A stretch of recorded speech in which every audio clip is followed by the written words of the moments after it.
Hello friends, welcome to trade to spend. Nifty के daily analysis के एक और वीडियो में आपका स्वागत है। होप आपने हमारा कल का वीडियो देखा होगा जिसमें हमने अपने आज के लेवल शेयर किए थे। हमने क्लियरली मेंशन किया था कि आज निफ्टी की वीकली एक्सपायरी है और अगर निफ्टी साइडवेज मूवमेंट दिखाता है तो वहां पर जंप करके कॉल या पुट कुछ बाय मत कर लीजिएगा, वेट करिएगा थोड़ी देर निफ्टी को एक रेंज बनाने का। और जब निफ्टी उस रेंज का ब्रेकआउट या ब्रेकडाउन देगा तब हम उस डायरेक्शन में बाइंग या सेलिंग करेंगे। जैसी उम्मीद थी, निफ्टी ने आज एक मार्जिनली गैप डाउन ओपनिंग दी और वहां से पहली 15 मिनट की कैंडल में एक ह्यूज रिकवरी भी दिखाई। हमारे नो ट्रेडिंग जोन के ऊपर के लेवल से एक रेजिस्टेंस लिया और उसके बाद एक शार्प फॉल, और उसके बाद सेकंड कैंडल में निफ्टी ने वहां पर उस फॉल को कंटिन्यू किया और हमारे नो ट्रेडिंग जोन के नीचे के लेवल को ब्रेकडाउन भी दिया। बट इसके नीचे अगर निफ्टी सस्टेन करता तब हम उसको एक कन्फर्मेशन मानते कि हाँ, निफ्टी ने एक कन्फर्मेशन दिया है और अब निफ्टी में एक और फॉल आ सकता है। बट निफ्टी ने अगली ही कैंडल यहाँ पर ग्रीन बनाई और वहां से एक अच्छी रिकवरी भी ली। अब हम जंप करके अगर यहाँ पर पुट बाय करते कि निफ्टी ने गैप डाउन ओपनिंग दी है और निफ्टी यहाँ पर लगातार फॉल भी दिखा रहा था, तो यहाँ पर हमारे को 100% लॉस ही होता। और मैंने अपने कल के डेली एनालिसिस के वीडियो में क्लियरली एक्सप्लेन किया था कि अगर निफ्टी गैप डाउन ओपनिंग देता है तो वहाँ पर जंप करके पुट बाय या फिर कॉल सेल क्यों नहीं करना है। अगर आपने हमारा कल का डेली एनालिसिस का वो वीडियो नहीं देखा है तो उसका लिंक मैंने डिस्क्रिप्शन में डाल दिया है और आपको ऊपर यहाँ पर आई बटन में मिल जाएगा। एक बार आप वो वीडियो जाकर जरूर देखिएगा। जब निफ्टी ने यहाँ पर हमारे नो ट्रेडिंग जोन के नीचे के लेवल को ब्रेकडाउन दिया, वहाँ पर सस्टेन नहीं कर पाए, अच्छी रिकवरी दिखाई, बट उसके बाद निफ्टी दिन भर एक छोटी सी रेंज के बीच में साइडवेज मोड में ट्रेड करता रहा और हमारे नो ट्रेडिंग जोन के नीचे के लेवल से सपोर्ट लेता रहा और दिन भर यहाँ पर प्रीमियम लेके चलता रहा। हमने यहाँ पर जाकर ना पुट बाय किया और ना ही ये रिकवरी देके कॉल बाय किया, बिकॉज जब निफ्टी ने यहाँ पर रिकवरी दिखाई थी तब हमें यहाँ पर एक कंफर्मेशन का वेट करना था। जब निफ्टी यहाँ पर कंफर्मेशन देता या फिर एक ब्रेकआउट देता हमारी पहली 15 मिनट की कैंडल का, तब हम यहाँ पर जाकर कॉल बाय करते with this support as a stop loss. Nifty आज दिन भर एक छोटी सी रेंज के बीच में साइडवेज मूवमेंट ट्रेड करता रहा, लेकिन बैंक निफ्टी ने आज एक अच्छी रिकवरी दिखाई और कोशिश करी ऊपर जाने की, बट निफ्टी की वजह से बैंक निफ्टी आज होल्ड में रहा। अगर हम बैंक निफ्टी का चार्ट देखें एक बार, बैंक निफ्टी ने भी आज हमारे नो ट्रेडिंग जोन के बीच में ही एक मार्जिनली गैप अप ओपनिंग दी, वहां से एक बहुत अच्छी रिकवरी दिखाई, हमारे नो ट्रेडिंग जोन के ऊपर के लेवल के पास जाकर एक रेजिस्टेंस लिया और अगली ही कैंडल में एक शार्प फॉल। अब अगर आपने यहाँ पर जंप करके कॉल बाय किया होता कि चलो बैंक निफ्टी ने इस रेंज का ब्रेकआउट दिया है और हो सकता है बैंक निफ्टी अब रिकवरी दिखाना शुरू करे, तो आपने यहाँ पर जंप करके कॉल बाय किया होता। अगर आपने यहाँ पर कॉल बाय किया होता आपको प्रॉफिट तो हुआ होता, लेकिन आपको अगली ही कैंडल में वो सारा स्टॉप लॉस में चला गया होता, बिकॉज आपने यहाँ पर होल्ड किया होता कि इतनी अच्छी रिकवरी दिखाई है बैंक निफ्टी ने, तो हम में हो सकता है बैंक निफ्टी उस रिकवरी को कंटिन्यू करे। अब अगली ही कैंडल में इतनी शार्प फॉल दिखाई, मतलब 15 मिनट के अंदर अंदर अगेन 150 से ज़्यादा पॉइंट्स की फॉल।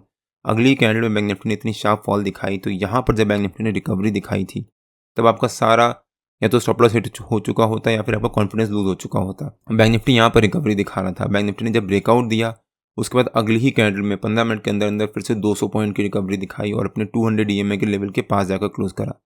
अब अगर बैंक निफ्टी ने इतनी अच्छी रिकवरी दिखाई है 15 मिनट के अंदर अंदर, तो मैं वहाँ पर जाकर कॉल या पुट कुछ बाय नहीं करूँगा, मैं वेट करूँगा, बिकॉज इतनी बड़ी कैंडल है तो मेरा स्टॉप लॉस भी कुछ ज़्यादा होता, इस वजह से मैंने वहाँ पर कुछ भी बाय नहीं किया।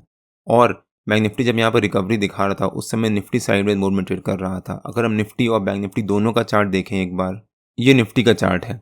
अब अगर आप ध्यान से देखो तो कल निफ्टी यहाँ पर रिकवरी दिखा रहा था, लेकिन कल के दिन बैंक निफ्टी दिन भर एक रेंज बना रहा था, तो हमने यहाँ पर कल भी कुछ बाय नहीं किया, बिकॉज निफ्टी पॉजिटिव मोड में ट्रेड कर रहा था और बैंक निफ्टी साइडवेज मोड में एक रेंज बना रहा था। आज उसका उल्टा हुआ, आज निफ्टी ने यहाँ पर दिन भर साइडवेज मोड में ट्रेड किया और बैंक निफ्टी आज एक बहुत अच्छी रिकवरी दिखाने की कोशिश कर रहा था।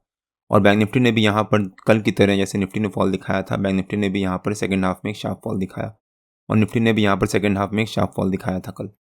अब हम इसको देख के जाकर कॉल बाय या पुट बाय या फिर कॉल सेल या पुट सेल तो नहीं कर सकते थे, हम वहाँ पर किसी कंफर्मेशन का वेट करना था। इसीलिए हमने आज ना निफ्टी में ना बैंक निफ्टी में कोई भी बाइंग नहीं करी, हमने सिर्फ वेट किया वहाँ पर। और अच्छा ही हुआ, अगर हम यहाँ पर जाकर कुछ भी कॉल या पुट बाय करते तो यहाँ पर 100% हमारे को लॉस होता। यहाँ पर भी अगर हम कॉल बाय करते बैंक निफ्टी की रिकवरी देख के तब भी वहाँ पर हमारे को लॉस होता। अगर यहाँ पर देख के जब फॉल दिखा रहा था तो पुट बाय करते तब भी धीरे धीरे यहाँ पर लॉस होता, बिकॉज बैंक निफ्टी धीरे धीरे मूवमेंट दे रहा था, 3-4 कैंडल साइडवेज, फिर एक छोटी सी फॉल, फिर साइडवेज, फिर छोटी सी फॉल, जिस वजह से हमने आज कुछ बाय नहीं किया। निफ्टी दिन भर हमारे नो ट्रेडिंग जोन के बीच में ही ट्रेड करता रहा और बैंक निफ्टी ने हमारे नो ट्रेडिंग जोन के ऊपर के लेवल का ब्रेकआउट दिया, एक बहुत अच्छी रिकवरी दिखाई, फिर एक शार्प फॉल और हमारे नो ट्रेडिंग जोन के ऊपर के लेवल से फिर से सपोर्ट लिया। निफ्टी और बैंक निफ्टी के नो ट्रेडिंग जोन्स में डेली बेसिस पे अपने यूट्यूब चैनल में शेयर करता रहता हूं। अगर आपने मेरा यूट्यूब चैनल सब्सक्राइब नहीं किया है तो प्लीज़ सब्सक्राइब कर लीजिएगा और बेल आइकन जरूर हिट कर लीजिएगा, सो दैट मैं जब भी अपना अगला वीडियो पोस्ट करूँ आपको नोटिफिकेशन आ जाए। अब अगर निफ्टी के चार्ट पे आ जाते हैं, निफ्टी अभी भी हमारे वीकली सपोर्ट के नीचे ट्रेड कर रहा है, या फिर हम कह सकते हैं कि हमारा जो पहला टारगेट था वीक का 24,444 उसके नीचे ट्रेड कर रहा है और लगातार 2-3 दिन वहाँ पर सस्टेन कर चुका है। कल वीकली कैंडल क्लोजर भी है। अगर कल निफ्टी नेगेटिव रहता है तो वो निफ्टी के लिए काफ़ी नेगेटिव हो सकता है और हो सकता है फिर निफ्टी एक और फॉल दिखाए। तो कल का दिन निफ्टी के लिए काफ़ी इंपॉर्टेंट होने वाला है। अब देखते हैं कि निफ्टी के कल के लेवल्स और मूवमेंट कैसी रह सकती है। निफ्टी ने जो आज ये रेंज बनाई थी, इस रेंज का जो ऊपर का लेवल है 24,450 वो निफ्टी का हमारा कल का रेजिस्टेंस रह सकता है, और जो हमारा आज का लो था 24,340 वो निफ्टी का हमारा कल का सपोर्ट रह सकता है। हो सकता है निफ्टी कल 24,450 एज ए रेजिस्टेंस और 24,340 एज ए सपोर्ट इसी रेंज के बीच में ट्रेड करे। जो निफ्टी ने आज ये रेंज बनाई थी, अगर निफ्टी कल इसी रेंज के बीच में एक फ्लैट ओपनिंग देता है तो यहाँ पर जंप करके कॉल या पुट कुछ बाय मत कर लीजिएगा, वेट करिएगा। अगर निफ्टी ने एक फ्लैट ओपनिंग दी तो ये जो रेंज का हाई है और जो इस रेंज का लो है वो निफ्टी का हमारा कल का सपोर्ट और रेजिस्टेंस बन जाएगा।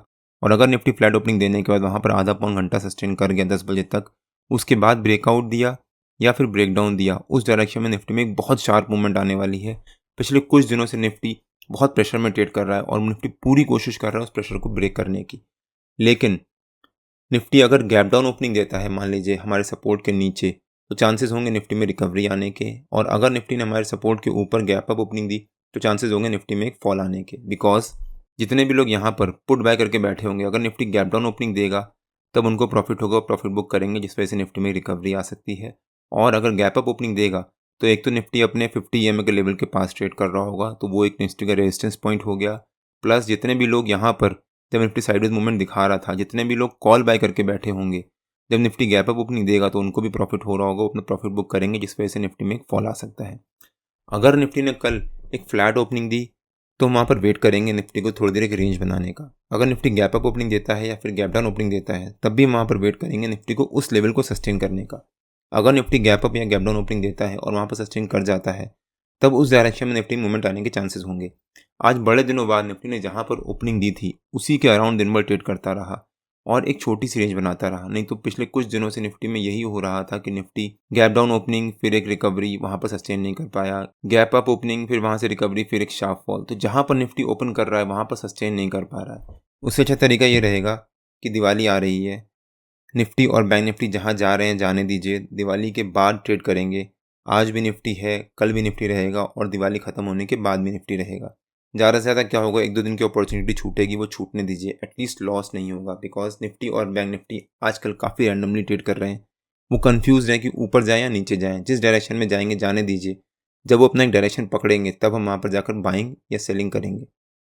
निफ्टी और बैंक निफ्टी के जो भी लेवल्स होते हैं रेगुलर बेसिस पे मैं अपने फ्री टेलीग्राम चैनल में पोस्ट करता रहता हूँ। अगर आपने मेरा फ्री टेलीग्राम चैनल ज्वाइन नहीं किया है तो उसका लिंक मैंने डिस्क्रिप्शन में डाल दिया है, और आप मेरे को टेलीग्राम में ट्रेड टू स्पेंड नाम से मार्केट ज्वाइन कर सकते हैं। अगर आपको वीडियो अच्छा लगा हो तो please like share and subscribe और बेल आइकन जरूर हिट कर लीजिएगा, सो दैट जब भी मैं अपना अगला वीडियो पोस्ट करूँ आपको नोटिफिकेशन आ जाए। कल मार्केट में मिलते हैं। टिल देन जय श्री राम एंड जय हिंद।